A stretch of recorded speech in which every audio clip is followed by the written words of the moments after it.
और बड़ी खबर है देहरादून से, जहां पर यूके एसएससी पेपर लीक मामले में सरकार का एक्शन। सीबीआई जांच की सिफारिश केंद्र सरकार को भेजी। हमने युवाओं की मांग को पूरा किया, ये सीएम पुष्कर सिंह धामी की ओर से कहा गया। सरकार हमेशा युवाओं के साथ खड़ी है, तमाम बातें सीएम पुष्कर सिंह धामी ने कही है। तो सीबीआई जांच की सिफारिश केंद्र सरकार को भेजी। बड़ी खबर देखिए, सरकार की ओर से वादा किया गया था पेपर लीक मामले में कि सीबीआई को जांच की सिफारिश भेजी जाएगी और आज जो सिफारिश है वो भेज दी गई है। देहरादून से बड़ी खबर आपको बता रहे, यूके एसएससी पेपर लीक मामले में सरकार की ओर से कड़ा एक्शन लिया गया है। सीबीआई जांच की सिफारिश केंद्र सरकार को भेज दी गई है। हमने युवाओं की मांग को पूरा किया, ये सीएम धामी ने कहा है।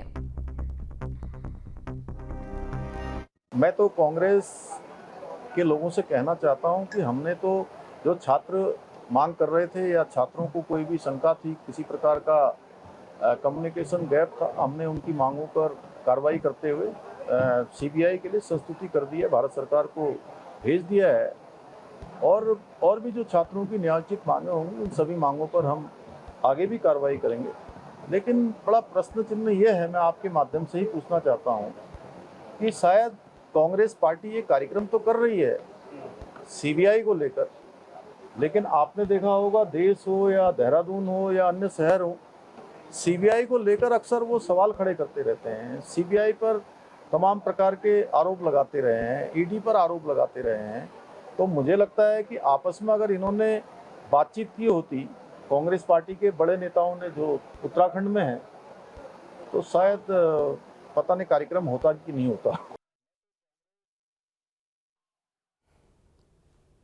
और खबर पर अधिक जानकारी के साथ संवाददाता अजीत राठी हमारे साथ लाइव जुड़ चुके हैं। अजीत, इस मामले में जैसे जैसे तेजी से जांच और इसका प्रकरण आगे बढ़ता जा रहा है, उसी के समानांतर उतनी ही तेजी से राजनीति भी।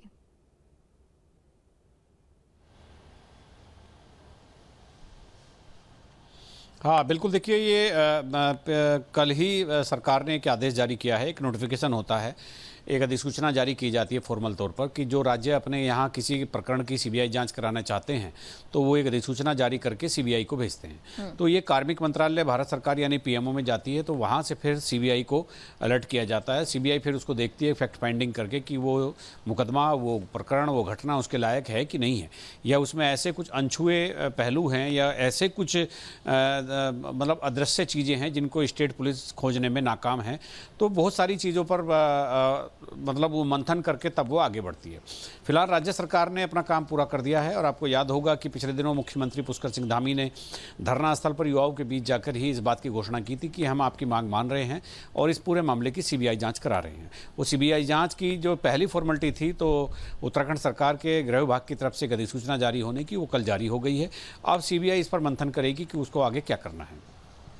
राजनीति इसको लेकर वाकई तेज हो गई है, चूंकि युवा और छात्रों के अलावा कांग्रेस भी लगातार इस मैदान में कूदी हुई थी कि सीबीआई जांच इस प्रकरण की होनी चाहिए।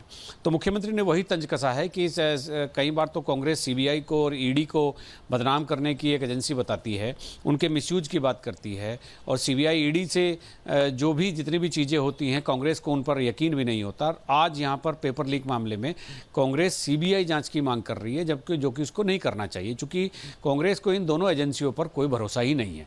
तो इसीलिए मुख्यमंत्री ने व्यंग किया है और ये बहुत अच्छा तंज कसा है, चूंकि कांग्रेस लगातार ईडी और सीबीआई के खिलाफ भी प्रदर्शन करती रहती है। लेकिन फिलहाल चूंकि ये सियासत है और यहाँ पर कहीं कोई सही होता है, कहीं कोई सही होता है, तो अलग अलग परिस्थितियाँ होती हैं।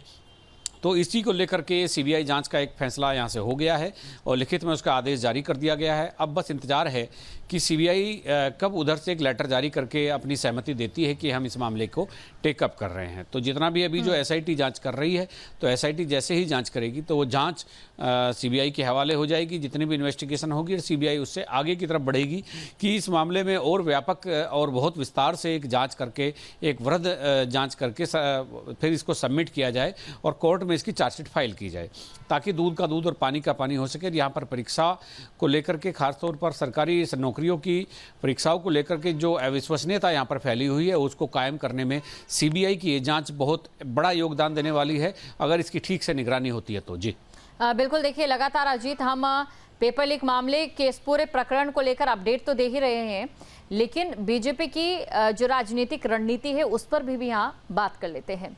हमने देखा है कई राज्यों में भी और कई मुद्दों में भी कि बीजेपी अक्सर मुद्दों को हाईजैक कर लेती है। वो एक बार यहाँ पर होता हुआ नजर आया है। मामला पूरा पेपर लीक का था, लेकिन कांग्रेस यहाँ पर सीबीआई का नारा लेकर उतरती है और एक बार फिर से बीजेपी ने कांग्रेस के सीबीआई के मुद्दे को कहीं ना कहीं हाईजैक कर लिया।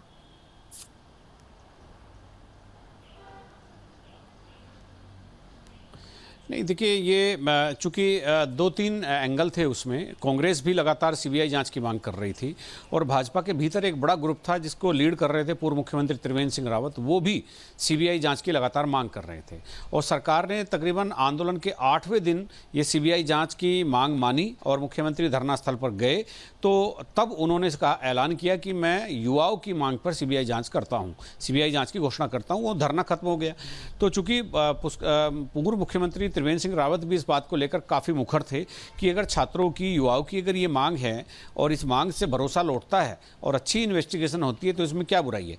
तो एक क्रेडिट लेने की कोशिश की युवाओं ने जो धरने पर बैठे थे, दूसरा क्रेडिट लेने की कोशिश की कांग्रेस ने जो लगातार आंदोलन कर रही थी, और सबसे बड़ा क्रेडिट लेने का एक बड़ा प्रयास पूर्व मुख्यमंत्री त्रिवेंद्र सिंह रावत ने किया, जो भाजपा के सांसद भी हैं हरिद्वार से। उन्होंने इस मांग को रखा था सबसे पहले कि सीबीआई जांच होनी चाहिए। तो इस मामले को कई तरह से, कई एंगल से देखा जा रहा है, लेकिन फिलहाल चूंकि सीबीआई जांच के आदेश हो चुके हैं, अब सीबीआई का जवाब आना बाकी है। उसके बाद में तफ्तीश आगे की बढ़ेगी और फिर देखना यह है कि इस तफ्तीश किस तरह से आगे बढ़ती है और कितने और बहुत सारे फैक्ट्स होंगे जो बचे होंगे जिनको इस इन्वेस्टिगेशन में शामिल किया जाएगा। जी देखिए, एसआईटी जांच इस समय जारी है। दूसरी तरफ सीबीआई जांच की सिफारिश भी कर दी गई है। सीबीआई जांच की जहां सिफारिश की गई है, उसी के साथ आपसे ये भी समझना चाहेंगे कौन कौन से वो तकनीकी पहलू हैं, अगर सीबीआई की जांच जो है शुरू होती है, उन्हें ध्यान में यहां रखा जाएगा।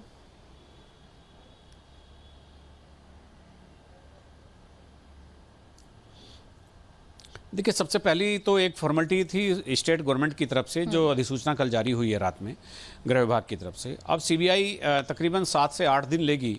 जब सीबीआई को पत्र प्राप्त हो जाएगा, वो 8 से 9 दिन लगाएगी कि इस पूरे मामले की तहकीकात करने में, और एक प्राइम ऑफिसियाई जो एक जांच होती है ताकि फैक्ट फाइंडिंग करके ये देखा जाए कि इसमें कुछ ऐसे तथ्य तो नहीं हैं जो बिल्कुल विलुप्त हैं, जो अदृश्य हैं, जो स्टेट की जो जांच एजेंसी है उसके दायरे में नहीं आ रहे हैं, या स्टेट एजेंसी के पास ऐसे कोई उपकरण, ऐसे कोई एक्सपर्ट, ऐसी कोई तकनीक नहीं है जो उनको खोजा जा सके। तो अगर ऐसी स्थिति बनेगी तभी सीबीआई इस मामले को अपने हाथ में लेगी।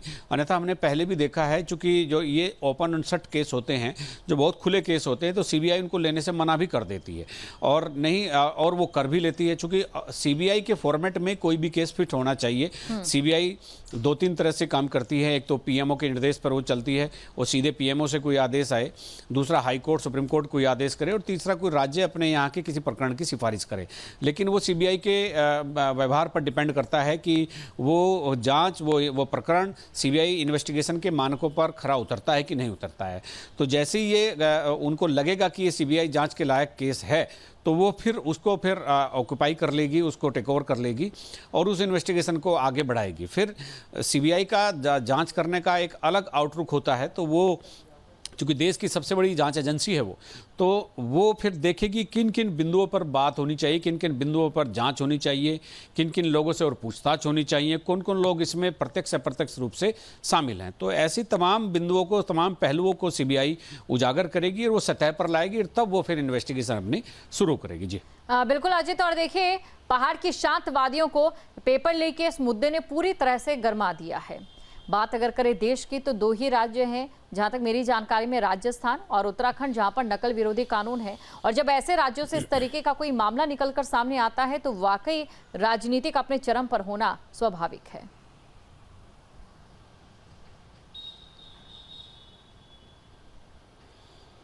बिल्कुल, और कांग्रेस लगातार इस बात को कह रही है कि राज्य में 9 साल से तकरीबन भारतीय जनता पार्टी की सरकार है, पौने 9 साल से, और फिर भी अगर पर्चे लीक हो रहे हैं और इस तरह की चीज़ें हो रही हैं, तो कांग्रेस को एक क्या है, हमला करने का एक मौका मिल रहा है। लेकिन सरकार भी उसकी जवाबदारी है और जवाब देने की तैयारी भी रखती है।